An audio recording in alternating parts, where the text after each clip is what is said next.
मधुर ज्ञानाचा आजचा विषय आहे बागेतील साफसफाई.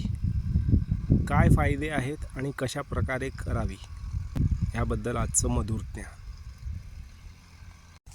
बाग म्हटली की गवत आलं, रान आलं आणि ह्या सगळं रान साफसफाई करणं, बाग स्वच्छ ठेवणं ह्यामध्ये खूप मेहनत घ्यावी लागते.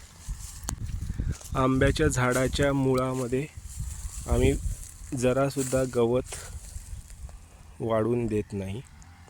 जे काय पालापाचोळा आहे तो मुळात सतत झाडूनी ढकलून देत असतो, जेणेकरून तो तिथेच कुजून पुढे आंब्यालाच त्याचं खत म्हणून मिळू शकतं.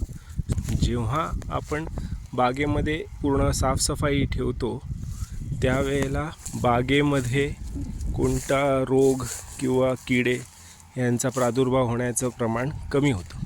कारण रानामध्ये हे किडे आणि जे रोग आहेत हे भरपूर प्रमाणात वाढत असतात.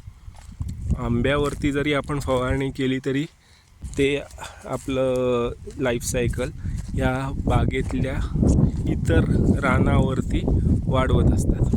अशा कंडिशनमध्ये आपल्याला बागेमध्ये साफसफाई ठेवणं खूप गरजेचं असतं. ही साफसफाई जर का तुम्ही रेग्युलरली मेंटेन केली तर तुमच्या झाडांवरती रोगराई, किडे मुंग्यांचा प्रादुर्भाव खूप कमी होऊ शकतो.